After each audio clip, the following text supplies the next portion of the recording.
Bismillahirrahmanirrahim. Assalamualaikum warahmatullahi wabarakatuh. Halo anak-anak, apa kabarnya? Semoga selalu dalam keadaan sehat dan selalu semangat dalam melaksanakan pembelajaran jarak jauh ini. Kembali lagi bersama Ibu. Ibu akan melanjutkan materi yang sudah kita pelajari sebelumnya. Pada kesempatan kali ini kita akan membahas tentang konsep kesetimbangan kimia. Baik, sebelum kita mulai pembelajaran pada kesempatan kali ini, alangkah lebih baiknya untuk kita berdoa terlebih dahulu. Berdoa dimulai.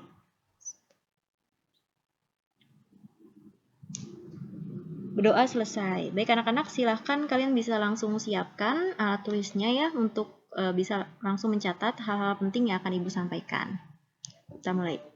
Oke, kalau kita berbicara tentang reaksi kimia, nah reaksi kimia itu ada yang disebut dengan reaksi irreversible dan ada yang disebut reaksi reversible. Apa itu reaksi irreversible dan reaksi reversible ya? Kalau reaksi reversible itu adalah reaksi yang terjadi satu arah. Kalau reaksi reversible itu terjadi dua arah. Atau pada persamaan reaksinya nanti kalau kita menulis memisahkan antara produk dan reaktan itu dengan panah ya, panah yang mengarah kepada produk gitu. Tulis dengan satu arah. Jadi satu arah nih panahnya ya dari reaktan ke produk. Namun pada reaksi reversible itu reaksi ditulis dengan dua arah anak panah yang berlawanan, yang satu ke produk, yang satu ke reaktan gitu. Nah, nanti ini akan Ibu jelaskan apa maksud dari tanda panah ini, kenapa yang ini bersatu arah, yang ini ada dua arah ke reaktan dan ke produk gitu ya. Kemudian reaksi akan berhenti setelah salah satu atau semua reaktan habis. Nah, kalau pada reaksi irreversible itu jadi misalnya gini, contohnya adalah reaksi pembakaran. Reaksi pembakaran itu kan berarti reaktannya itu adalah berupa kayu ya dan oksigen, kemudian dibakar menghasilkan abu gitu kan. Nah, pada reaksi ini reaktan lama-lama akan habis menjadi suatu produk ya. Jadi reaksi itu akan berhenti setelah salah satu atau semua itu reaktannya itu akan habis gitu ya. Nah, sedangkan pada reaksi reversible itu reaktan bereaksi membentuk produk dan produk dapat bereaksi kembali menjadi reaktan. Ya kan reaktan itu kan nanti bereaksi akan menghasilkan produk kan kalau di reversible. Ketika semuanya sudah menjadi produk, dia kan akan berhenti reaksinya. Nah, tapi kalau di reaksi reversible atau reaksi dua arah ya, reaksi itu ketika sudah membentuk produk dia bisa kembali lagi membentuk reaktan. Misalnya gini contohnya pada reaksi misalnya peleburan air, misalnya melelehnya es batu gitu kan.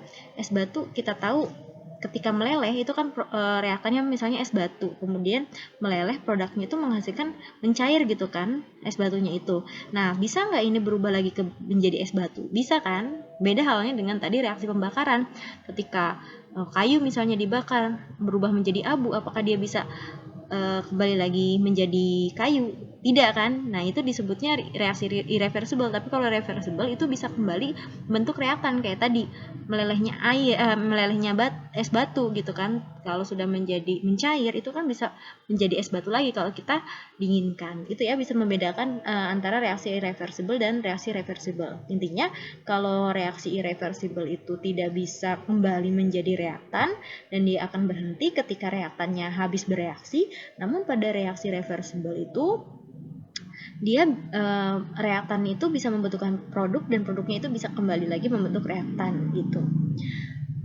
Tadi ya berarti reaksinya berlangsung tuntas. Pada reaksi reversible itu reaksinya berlangsung tuntas atau berkesudahan. Kemudian kalau ini misalnya contohnya KOH bereaksi menghasilkan HCl. Nah, ini makanya ini. Jadi kalau kalian lihat nih ada panah seperti ini sama seperti ini itu artinya beda ya. Kalau ini berarti KOH bereaksi dengan HCl menghasilkan KCl dan H2O gitu ya. Jadi si reaktan ini KOH dan HCl ini semuanya ketika mereka bereaksi semuanya akan menghasilkan produknya itu berupa KCl dan H2O gitu. Jadi searah aja kalau sudah berhasil membentuk ini, dia tidak bisa kembali lagi membentuk AOH dan HCl. Jadi sudah saja gitu ya, ketika reaktan ini bereaksi menghasilkan produk. Nah, ini habis, ini kan bertambah ya kan, gitu, membentuk produk. Nah, sedangkan reaksi reversible itu reaksi ke arah produk disebut reaksi maju, sedangkan reaksi ke arah reaktan disebut reaksi balik. Oke, misalnya pada reaksi 2NH3 itu membentuk N2 dan 3H2. Nah, ini disebutnya yang ke kanan ini disebut reaksi ke arah produk, ini kan produk, ini reaktan. Nah, panah ini ketika mengarah ke produk itu artinya reaksinya maju. Namun ketika reaksi itu ke arah reaktan, kembali lagi, ini disebutnya reaksi balik. Jadi kan si NH3 ini bisa membentuk N2 dan 3H2, dan mereka ini N2 3H2 ini, produk ini bisa kembali lagi membentuk NH3 gitu. Itu pada reaksi reversibel dua arah ya. Gitu. Itu ya bisa bedakan. Jadi reaksi kimia itu dibagi menjadi dua ya. Kalau kita ada yang disebut reaksi irreversible, ada yang disebut reaksi reversible. Reaksi irreversible itu reaksi satu arah ya, panahnya seperti ini.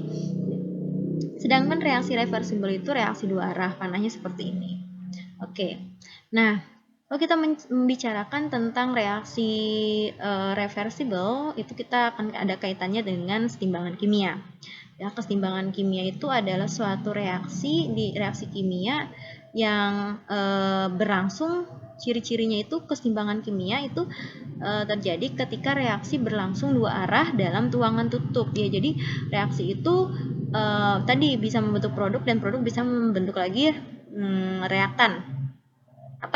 Bentuk lagi reaktan ya, dan itu biasanya dalam ruangan tertutup agar tidak ada pengaruh dari luar, karena itu akan menggeser kesetimbangan itu sendiri. Nanti kita akan bahas lanjut gitu ya. Kemudian ya tadi syaratnya berarti laju reaksi ke kiri itu akan sama dengan laju reaksi ke kanan gitu kan ya. Kemudian tidak terjadi perubahan makroskopik tetapi perubahan mikroskopik gitu. Nanti Ibu akan jelaskan nih maksudnya apa sih terjadi perubahan makroskopik, terus apa sih ini yang dimaksud terjadi perubahan mikroskopik ya. Nah, di sini ada grafik, kalau kita bisa lihat. Ini grafik ini nih, kita lihat yang grafik yang A ini itu ya. Ini menunjukkan pada reaksi kesetimbangan konsentrasi A, ini konsentrasi A lebih besar daripada konsentrasi reaktan. Oke, ya jadi ini menunjukkan suatu grafik di mana reaksi ini reaktan itu ya, dia kan reaktan itu awalnya kan 0 di sini ya, tidak ada gitu kan. Namun melajunya bereaksi, kemudian reaktannya bereaksi, maka ini akan terbentuk nih, konsentrasinya akan bertambah gitu ya, semakin lama lajunya semakin bertambah gitu. Dan kebalikannya dengan reaktan itu akan berkurang. Tadinya dia full ya kan bereaksi, nah lama kelamaan dia akan berkurang itu sebenarnya dia akan membentuk suatu produk ini ya. Kemudian kalau kita lihat di grafik B, pada saat setimbang konsentrasi produk A ya, ini produk A ini kan berarti si produk tadi ya. Produk tadi yang ini reaktan lebih kecil daripada konsentrasi reaktan katanya. Pada saat setimbang konsentrasi produk lebih kecil dari konsentrasi reaktan. Nah, jadi pada keadaan setimbang itu jadi lajunya akan sama ya, lajunya sama. Ini maka bisa kita lihat lajunya konsentrasi produknya itu lebih kecil dibandingkan konsentrasi reaktan. Nah, pada grafik yang C ini pada saat setimbang konsentrasi produk A sama dengan konsentrasi reaktan. Oke. Nah, ini yang disebut nanti kesetimbangan dinamis. Nanti Bu akan jelaskan lagi ya. Jadi kalau sudah mencapai lama kelamaan kan reaksi terus melaju sampai akhirnya terjadi yang namanya reaksi setimbang atau kesetimbangan dinamis, di mana konsentrasi konsentrasi dari A suatu produk dan reaksi antara reaktan itu akan sama ya. Itu yang disebut kesetimbangan ya, reaksi setimbang, atau sering disebut juga kesetimbangan dinamis ya. Kesetimbangan dinamis itu ya tadi reaksi ini nih, reaksi maju atau reaksi